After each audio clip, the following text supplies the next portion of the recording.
I always thought I'd enjoy the kind of solitude that made other people uneasy. Not loneliness, but the sort of vast, unbroken silence you only get when your day is away from anyone who could possibly break it. This trip was supposed to give me that. No service, no towns, no one but me and the trees. By the third night, the forest felt like it had absorbed me. The trail I'd been following had turned to nothing but faint suggestions in the underbrush. I hadn't seen another person since the ranger station on day one. No voices, no traffic, no far-off hum of civilization. Just the creak of trees in the wind, the occasional patter of unseen feet in the brush, and the persistent ache of my legs reminding me that I was very much alive. I set up camp on a rise just above a narrow stream. The sun had dipped early behind the pines, and by the time I zipped up the tent and killed my headlamp, the darkness was the kind that swallowed everything.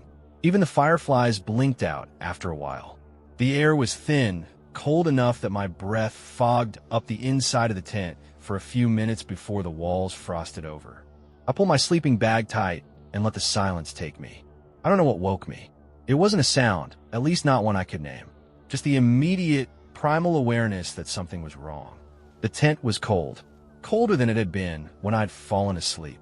I could feel the chill cutting through the nylon and the thin layer of insulation in my bag. My nose burned. Fingers felt numb. I shifted slightly, pulling the hood of the bag over my ears, and that's when I saw it. On the wall of the tent, right above my face, the nylon was fogged. Not from my own breath. This wasn't the inside. The condensation was outside. A small, clouded patch just inches from me. Perfectly oval, rhythmic, as if someone or something was standing just on the other side of the fabric. Breathing. It didn't move. Not at first. It just stayed there. A slow expansion. A slow retreat. A moment of stillness. Then again. Steady. Patient. Like it knew I was awake. I didn't move. Not a twitch. My limbs had gone stiff, but I couldn't tell how much of it was fear and how much was the cold. My heart, though, that was the only thing I could hear, slamming against my ribs like it was trying to get out. I stared at that patch of fog, too afraid to blink, too afraid to stop watching in case whatever was behind it noticed. The breathing never faltered. It didn't shift, didn't lean closer. It was like whoever was out there was waiting for something, or watching. And then it occurred to me. I'd zipped the tent closed. From the inside, I hadn't unzipped it since. There was only one way in, and I would have heard the sound. Nylon doesn't move quietly. It rasps. It pulls. The zipper's teeth cling to each other. There had been none of that. Just breath. The thought turned the cold into something else. Not just discomfort, but wrongness. The air inside the tent felt heavy, oppressive. Every part of me was screaming to move, to sit up, to check outside. But I couldn't do it. I didn't want to know what was waiting for me on the other side of that thin wall. There was no sound of footsteps, no movement of branches, just that slow, intimate fogging of the tent. Eventually, whether it was minutes or hours, I couldn't say, the condensation began to fade.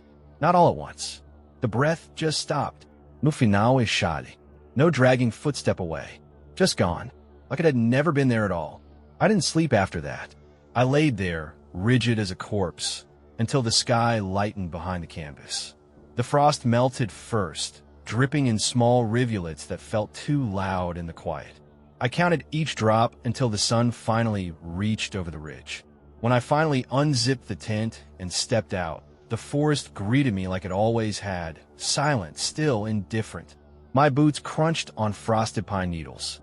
My breath puffed into the cold morning air. I looked for prints, for broken twigs, for anything. Nothing. Not even my own boot print from the night before. The ground was undisturbed. The wall of the tent was dry. No breath. No marks. Just the wind threading through the trees and the shallow rhythm of my own lungs trying to convince me everything was fine. But I knew it wasn't. Something had been there. Something had stood just inches from me, watching. And if it hadn't wanted to be seen, maybe it wouldn't have let me wake up at all. The next morning was colder than the one before, but I welcomed the sting of the air on my face. It helped me feel awake, real, shaking off the stiffness in my joints. I packed up quickly, Try not to look too long at the spot where that strange, fogged imprint had lingered during the night. The rational part of me had its excuses lined up. Temperature shifts. My own breath. Somehow. A trick of condensation. Maybe I dreamed it, halfway between sleep and waking. Maybe I'd been more tired than I realized. Alone in the woods, a little fear was natural. That's what I told myself as I slung on my pack and started hiking north. Still, I couldn't shake the tension from my spine. Every crack of a branch behind me had my ears twitching. The chirp of birds, normally a comfort, felt artificial, like a looped sound from a broken speaker. I pushed harder than I needed to, covered more ground than planned. Every so often, I'd stop and listen. Nothing, just my own breath and the ticking throb of my pulse. By the time the sun began to dip behind the ridgeline, I'd found a new site. Rockier terrain, more exposed, but far enough from last night's camp that it felt like a fresh start. I didn't build a fire, just ate a few dry rations in silence and pitched the tent with practice speed. As I rolled out my sleeping mat and unzipped my bag, I saw it. Nestled neatly in the center of the mat, like it had been placed with care, was a piece of twine, coiled into a perfect little spiral. Rough, dry, and fraying at the edges. It looked old, brittle, not like anything I carried. I stared at it for too long. It was the sort of thing I might have used to tie gear, but I hadn't brought any cord like that.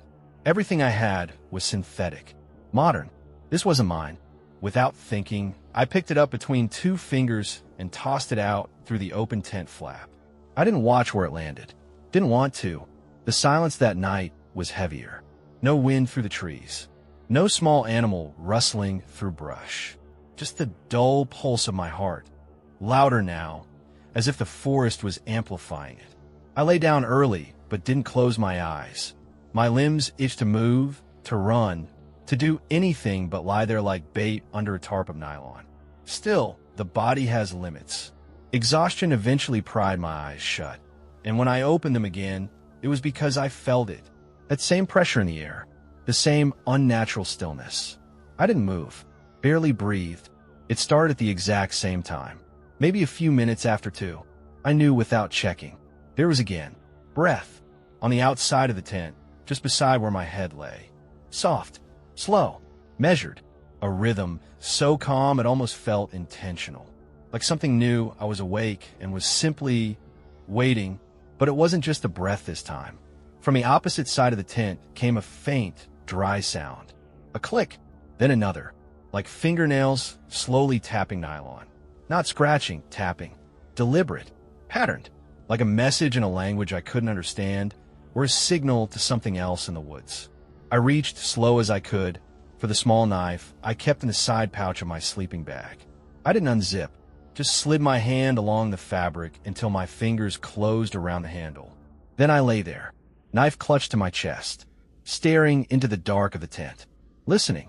The tapping moved, one side, then the other, circling, then silence. It didn't leave, not right away, just stopped. No breathing, no tapping, only the sound of my own teeth grinding in my jaw and the soft creak of my fingers tightening around the knife handle. I stayed like that until dawn. Even after the sky outside lightened and the temperature began to rise, I didn't move. Not until the sun had fully broken over the trees and the shadows had fled back into the underbrush. When I finally unzipped the tent, the morning hit me like a slap. The air smelled of wet moss and frost. My boots sat just outside, where I had left them the night before, but they weren't untouched. Each one had a single loop of twine tied around the ankle, tightly, deliberately, not a knot, just a ring. The same frayed, brittle twine I had thrown into the woods. I didn't speak, didn't think, just stared. There were no footprints, no trails, nothing disturbed except the boots and me. Something was following. Something wanted me to know. I didn't lace the boots. I couldn't bring myself to touch the twine. I slid them on and walked until the stiffness in my legs gave way to numb rhythm. The forest was darker that day, though the sun was clear and the sky unbroken. I told myself it was just the dense canopy, just a trick of light through pine. But even then, it felt like the trees leaned closer, like they were watching. Like they knew. The plan had shifted. No more trail extensions. No more pushing forward. I would retrace my steps, head back toward the access road, the ranger station, the last scrap of certainty I could claim. I'd left markers, a series of orange tape flags, carved notches, even digital breadcrumbs on the GPS. But the screen told me something different. The waypoints I'd logged were still there, icons floating on a map. But the terrain beneath them had shifted. The topography didn't match what I was seeing. Elevation, direction, even the tree line. None of it aligned. The trail I was sure I'd taken yesterday no longer existed. The forest had rearranged itself. Every turn I took was met with a flicker of recognition. Places I should have passed only once were waiting for me again. A broken birch leaning at a perfect right angle, its shattered trunk resembling a crude cross. A pine tree with a bleached deer skull jammed into the bark like some forest totem. A torn strip of tarp, bright blue, fluttering from a branch in the still air. I remember it from yesterday. I'd paused beneath it, thinking how strange it was that wind could tangle it so high. But now it was here again. Exactly the same tear. Exactly the same position. But this time, the tree below it was scorched. Blackened. As if lightning had struck it long ago. I stopped trusting the GPS. I stopped trusting the map. The forest was folding in on itself. Or I was walking in circles. Or something was walking me in circles. By dusk, I had nothing left. My body had reached its end. My knees buckled more than once, and every muscle in my back screamed to collapse. So I did. I set up the tent without thought. No fire, no food, no light. The silence in the woods was too thick to break. I crawled into the tent and zipped it shut like it could still protect me, like the thin fabric meant anything. The cold came first. It always did. A slow, leaching chill that seemed to radiate not from the air, but from the ground beneath me. The earth had gone sour. I waited for sleep, but it didn't come. Instead, the breathing returned. Soft, measured. This time, it didn't stay still. It circled, slow and unbroken, just inches from the walls. I followed it with my eyes, tracking the sound as it moved around the tent in a perfect arc. One breath, then another, always the same distance, always behind a nylon. It made the loop twice before stopping, right behind my head. I didn't move, couldn't. Then something touched the fabric. Not a poke, not a press. It dragged. A hand or fingers traced the curve of the tent from one side of my skull to the other. A dry, deliberate stroke like nails across paper. Then a whisper, so soft it might have been imagined. Closer now. No breath accompanied it. Just the sound itself, worming through the layers of nylon like it belonged in the air. Like it had always been there, waiting to be heard. I clenched my fists until they shook. Pressed my eyes shut until color danced behind them. And then it was gone. No retreat. No snapping tuig. No thoughts. Just gone. I stayed awake, watching the seams of the tent slowly shift from black to blue, and finally to pale gray. When daylight finally bled into the trees, I crawled out. The ground was undisturbed. No footprints. No trampa de grass. No sign of passage. But the trees, every one of them within 20 feet, had been marked. Long, vertical gouges ran down their trunks. Deep, rough scratches, all at shoulder height. Each gash a little different, like fingers pressing into bark. They stretched high, far higher than I could reach, raked down like claws dragged in passing. Not a single tree was spared. They surrounded the tent. A perfect, silent circle, like something had stood there all night, watching, waiting. The trail disappeared for good some time after midday. Not just faded, but gone. No subtle depressions in the brush, no disturbed needles, no cairns or tape. Nothing to suggest anyone had ever walked this far. The forest was too quiet, too clean, like it had been untouched for decades. Still, I kept walking. It wasn't like I had a better option. Around the bend of a narrow ridge, past a wall of blackened pines, I saw it, half hidden by the trees and sagging from rot. A Firewatch shelter, one of the old ones. The kind built back before drones and satellites, back when someone had to sit and watch the trees burn. Its tower was long since collapsed, reduced to rusted beams and broken planks. But the lower structure still stood. The door hung open, warped by moisture, creaking softly when the wind moved. Inside, dust, mildew, and the faint scent of ash. A rusted radio sat on a shelf above a cracked map case, its wire hanging like a dead vine from the ceiling. The walls were covered with ripped topographical charts, the paper curled and browned at the edges.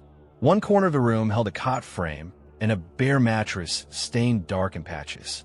Nails stuck out at odd angles. I couldn't tell if they'd been pried free or hammered in wrong. There was a journal nailed to the center post. Not set there, not left behind, nailed.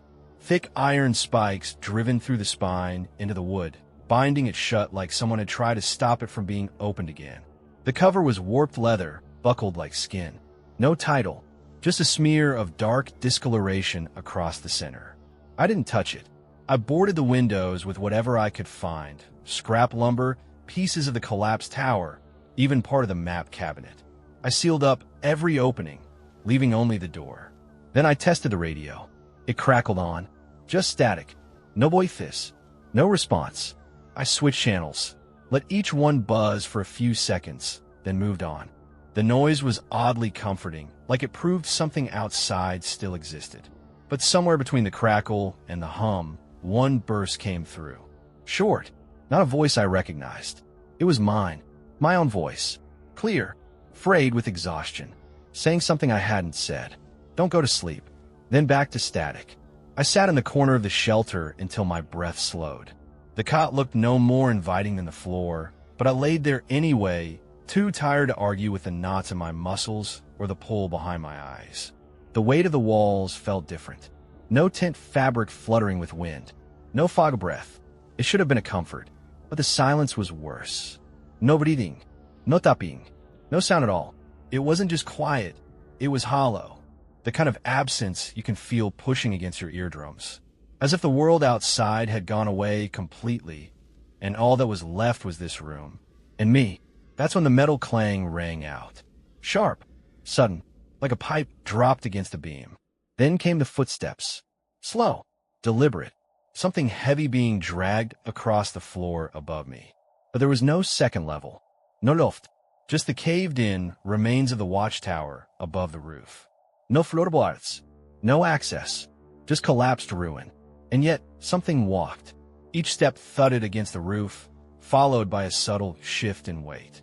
Bare feet, not boots. Not claws. The cadence of a human gait. Wrong only in how long it paused between each step. Like it was listening, waiting for something inside to move. I slipped off the cot and crawled toward the supply closet tucked behind the main room. A narrow space filled with empty cans, broken lanterns, and dust-choked blankets. I squeezed inside and shut the door without letting it click. I pressed a rag to my mouth and slowed my breathing. The steps continued, above, then to the far end of the shelter, then again above the main room. Then stillness. The roof didn't creak. Nothing shifted, but I knew it hadn't left. I sat in the dark for what felt like hours, trying not to listen, trying not to blink, trying not to remember what I'd seen carved beneath the cot frame. Lines dug deep into the wood, as though made by nails or blades. Scars, not marks. Dozens of them, cross-hatched and overlapping. At the very bottom, scratched between two boards barely visible. Let's circle. Just don't answer. I stayed in that closet until the first thread of light leaked through a crack in the boarded window. When I opened the door, the shelter was still. But something had left behind soot. Black streaks across the roof and the floor. Smudges that ended mid-room, like whatever made them had stopped walking and started watching. At first light, I ran. Not a structure hike. Not a path-following retreat. Just pure, frenzied flight through the trees. The door to the shelter slammed behind me, but I didn't look back. My thoughts were a blur, scrambled by fear and exhaustion, untethered from time. All that mattered was movement, distance, away. The forest swallowed me. The terrain never opened up, never relented. Pines pressed tighter together with every mile. The air felt thick, like the woods were sighing through my skin. I gripped my compass for reassurance, but the needle spun loosely, twitching like a dying insect. My GPS, once my lifeline, buzzed with an endless screen of static, the map gone. No signal, no coordinates, just white noise on the glass. I tried to retrace my steps. I thought I remembered landmarks, distinct trees, shapes in the underbrush, a slope of rock I'd seen before. But everything looked the same. The forest had turned itself inside out. The ground, the sky, the trees, they repeated, copied, mimicked each other until I couldn't tell if I'd been walking for hours or moving in place. I marked the trees with the tip of a small nail file. My knife was gone. I hadn't noticed it missing until I needed it. Not in my pack, not in my belt loop. Just gone, like it had never existed. So I used what I had. Scratches, piles of rocks, branches broken at sharp angles. But every time I turned back to check, they were gone. The rocks were scattered. The marks in the bark had healed. The branches I'd snapped were whole again, like time was being rewound behind me, like something didn't want me to leave. At some point, my pack felt lighter. I stopped and took stock, opening each zipper slowly, hesitantly. A third of my food missing, the last 2 energy bars, a pouch of trail mix, the water filter, even the flashlight, vanished. Nothing had been torn open. Nothing had been disturbed. It was as if I'd never packed them to begin with. By dusk, I broke. My legs could no longer hold me upright. My thoughts unraveled in slow spirals, frayed at the edges, tinged with a strange calm that frightened me more than anything else. I gave in. I set up the tent one last time. Same faded green shell, same dull zipper, same sleeping bag laid out like a body waiting to be filled. I crawled in, knifeless, foodless, no illusion of safety left. I didn't try to sleep. There was no point. Instead, I lay perfectly still, eyes open, breathing shallow, and I waited. The wind didn't move. The branches stayed still. The quiet pressed into the tent like weight. Hours passed, but I didn't move. Didn't close my eyes. My body was bone and cloth. My heart was the only thing left with rhythm. At 2:13 a.m., it returned. The breath. No circling this time. No pacing or whispering. Just the steady rise and fall of someone. Something standing inches behind my head. Not touching. Not testing. Just being there. Each exhale fogged the air between us through the fabric. I could hear it settling into the ground. Could feel it pressing through the nylon, like the barrier between us had thinned. Then, silence. The breathing stopped. Not drifted away, stopped. Like lungs had been emptied and never filled again. Then came a sound. The zipper. It twitched once. A soft clink of metal teeth shifting against each other. I froze. Couldn't move. Couldn't scream. Then, slowly, it started to slide downward. The sound was impossibly loud in the silence, like bones cracking underwater. One tooth at a time.